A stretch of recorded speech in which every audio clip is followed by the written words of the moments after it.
Invest करना सबको पसंद है। किसी के भी पास पैसा अगर ज्यादा आ जाता है या कम भी पैसा रहता है या थोड़े बहुत भी अगर कोई इनकम करता है तो कहीं ना कहीं इन्वेस्ट जरूर करता है और ये चीज जरूर सोचता है कि कहाँ पे इन्वेस्ट करने पे उसको सबसे ज्यादा रिटर्न मिलने वाला है। मतलब सबसे ज्यादा रेट ऑफ इंटरेस्ट कहाँ मिलने वाला है, सबसे ज्यादा रिटर्न्स कहाँ पे मिलने वाला है, ये हर कोई इन्वेस्ट करने से पहले सोचता है। इन्वेस्ट करने का बहुत सारा जरिया है मार्केट में। एसआईपी में आप इन्वेस्ट कर सकते हैं, एफडी में इन्वेस्ट कर सकते हैं, बहुत सारे गवर्नमेंट स्कीम है उसमें आप इन्वेस्ट कर सकते हैं, स्टॉक मार्केट पे इन्वेस्ट कर सकते हैं, गोल्ड पे इन्वेस्ट कर सकते हैं, सिल्वर पे इन्वेस्ट कर सकते हैं, बिटकॉइन पे इन्वेस्ट कर सकते हैं। मतलब जितने भी डिफरेंट डिफरेंट करेंसी का जितने भी कॉइन्स आते हैं वो कॉइन्स भी डिजिटली आप उसको परचेज कर सकते हैं। बहुत सारे आरडी है, आपका डेली डिपॉजिट है, वीकली डिपॉजिट है, बहुत सारे ऐसे मार्केट में इन्वेस्ट करने का तरीका है। तो उसमें से लोग सबसे ज्यादा जहां पे रिटर्न मिलता है लोग वहीं पे इन्वेस्ट करने का कोशिश करते हैं। तो आजकल जो सबसे ज्यादा चहिता बोल सकते हैं या सबसे ज्यादा जिसपे इंटरेस्ट लगा रहे हैं वो है एसआईपी। अब एसआईपी क्या है?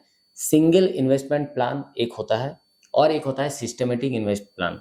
सिंगल इन्वेस्टमेंट प्लान में आप सिंगली एक बड़ा अमाउंट या छोटा अमाउंट जो भी है जितना आपका कैपेसिटी में आता है उतना आप इन्वेस्ट कर सकते हैं एट ए वन टाइम। और एक होता है सिस्टमेटिक इन्वेस्टमेंट प्लान, हो गया आप मंथली आप कर सकते हैं, क्वार्टरली कर सकते हैं। तो दोनों ऑप्शन आपके पास है। हर कोई बोलता है कि एसआईपी मुझे करना है, बट एसआईपी में क्या खरीदना है, कैसे खरीदना है, कौन सा? मार्केट में बहुत सारे ऐसे फंड है, हजारों फंड है, हजारों नहीं लाखों फंड है, लेकिन उसमें से आपको चूज कैसे करना है ये सबसे बड़ी डिफिकल्ट होता है।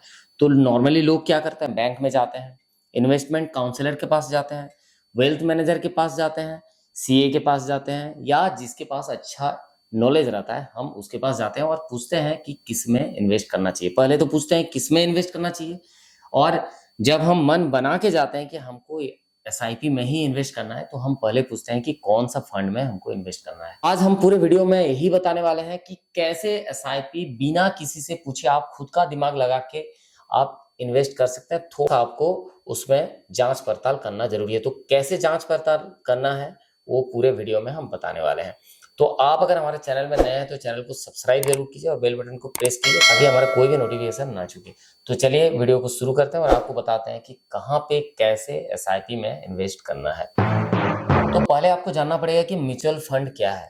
अगर आप म्यूचुअल फंड सही से समझ चुके हैं तो आपको समझना होगा कि एसआईपी क्या है। अब एसआईपी में फंड क्या है? मार्केट में बहुत सारे कंपनी का फंड है, बहुत सारे फंड हाउस है, जैसे कि कोटक का है, एचडीएफसी का है, बंधन का है, आईडीएफसी का है, इन्वेस्को का है, एसबीआई का है, मिराई का है, फ्रैंकलिन का है। बहुत सारे ऐसे फंड हाउस हैं और हर फंड हाउस में डिफरेंट डिफरेंट बहुत सारे हजारों फंड आपको डिफरेंट डिफरेंट मिलेंगे। और हर फंड में, किसी फंड में 10 कंपनी होता है, किसी फंड में 100 कंपनी रहता है, किसी फंड में 200 कंपनी रहता है, किसी फंड में 500 कंपनी का रहता है। अब ये आपको जानना है पहला चीज कि किस फंड में कितने कंपनी है और कौन सा कंपनी है। तो मैं जो आपको बता रहा हूँ ये आप ध्यान से सुनिए। तो फंड चूज करने से पहले आपको जानना पड़ेगा कि उस फंड में कौन सा कंपनी उसमें है। मतलब आप अगर HDFC टॉप 200 फंड सिलेक्ट करते हैं तो उसमें आपको जानना पड़ेगा कि उस टॉप 200 में कौन सा टॉप 200 कंपनीज है।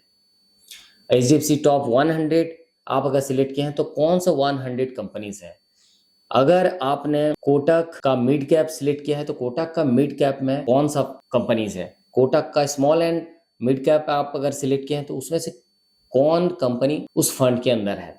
इन्वेस्को का अगर कोई इंफ्रास्ट्रक्चर फंड, LIC का इंफ्रास्ट्रक्चर फंड आप अगर सिलेक्ट किए हैं तो उसमें आपको देखना पड़ेगा कि कौन सा कंपनी उस फंड में है। अगर वो कंपनी उस तरह के कंपनी अगर आज की डेट में, आज की मार्केट में अगर ग्रोइंग स्टेज में है, मतलब बढ़ते जा रही है, तो आपका फंड भी बढ़ेगा। एग्जाम्पल के तौर पे मैं एक फंड लेता हूं HDFC टॉप 200। अब HDFC टॉप 200 में समझ लीजिए हिस्सेदारी है, समझ लीजिए बैंकिंग सेक्टर का 30% हिस्सेदारी है। अब आपको देखना पड़ेगा कि बैंकिंग सेक्टर ग्रो कर रहा है कि नहीं।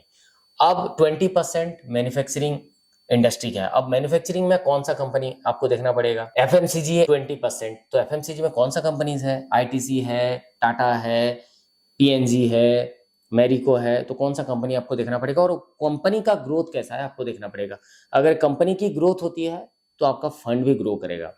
अब ऐसा फंड आप ना चुनें जिसपे नए-नए कंपनी है, स्टार्टअप कंपनीज है और वो स्टार्टअप कंपनी आपका नहीं चल रही है, तो आपका फंड भी ग्रो नहीं करेगा। बहुत सारे स्टार्टअप कंपनी बहुत जल्दी-जल्दी ग्रो कर जाते हैं, तो आपका फंड भी बहुत जल्दी-जल्दी ग्रो करेगा। जब भी आप कोई एक फंड में इन्वेस्ट करने जाते हैं, तो उस फंड में आपको 3-4 चीज़ देख लेना है, उसमें इन्वेस्ट करने से पहले। सबसे पहले उसका ग्राफ आपको चेक करना है, जो स्कीम का ग्राफ आपका देखना है, लास्ट 5 साल में कैसे ग्रो किया है, पहला चीज़ देखना है। एनएवी आपको चेक कर लेना है। अगर छोटा एनएवी होता है, नॉर्मली ₹10 से चालू होता है एनएवी, तो आपको देख लेना है कि ₹10 में है या ₹30 में है, ₹40 में। जितने एनएवी छोटे होंगे उतना आपको यूनिट मिलता है, तो वो आपको फ़ायदा होता है, तो एनएवी चेक कर लेना है। फंड डिटेल आपको चेक कर लेना है। फंड डिटेल में आपका क्या रहता है, फंड का कैटेगरी क्या है, इक्विटी में इन्वेस्ट है कि कहाँ पे है, एनुअलाइज़ रिटर्न कितना दिया है, वो आपको चेक करना है। मिनिमम एसआईपी आप उसमें कितना कर सकते हैं, ये चीज़ आप वहाँ पे देख सकते हैं। उसके बाद सबसे ज़्यादा जो इम्पोर्टेंट है, कंपनी फंड डिटेल आपको चेक करना है। मतलब इसमें आपको देखना है कि कौन-कौन सा कंपनी और कौन-कौन सा कंपनी का कितना परसेंटेज उस फंड पे है। टॉप सेक्टर, अब उसमें कौन-सा सेक्टर उस फंड में आपका है, मतलब bank, finance, automobile, telecom, capital goods और उसके अलावा भी बहुत सारे सेक्टर हैं, तो कौन-कौन सा सेक्टर उसमें जुड़ा हुआ है और कितना परसेंटेज है, वो भी आपको चेक करना है। अगर आपको डिफेंस सेक्टर में ज़्यादा तेज़ी दिख रहा है, तो आपको उसी तरह का फंड चूज़ करना पड़ेगा जिसमें डिफेंस का इन्वेस्टमेंट हो। अगर आपको लग रहा है कि तेल का इंपोर्ट एक्सपोर्ट में बहुत ज़्यादा मार्केट है और फ्यूचर में बहुत ग्रो हो सकता है, तो आपको ऐसा फंड परचेज करना पड़ेगा जिसमें ऑयल इंडस्ट्रीज उसमें जुड़ा हुआ है। उसके बाद फंड का ऑब्जेक्टिव देखना है कि उस जो फंड आपने सिलेक्ट किया है उस फंड का ऑब्जेक्टिव क्या है। तो ये सारी चीज़ ध्यान पे रखना है।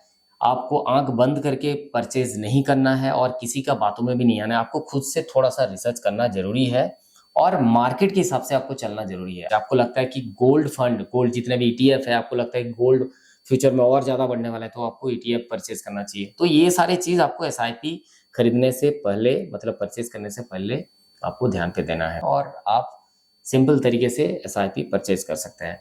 तो बस आज के वीडियो में बस इतना ही। हम फिर मिलेंगे नया इन्फॉर्मेशन के साथ, नया वीडियो के साथ। तब तक के लिए जय हिंद, बाय बाय।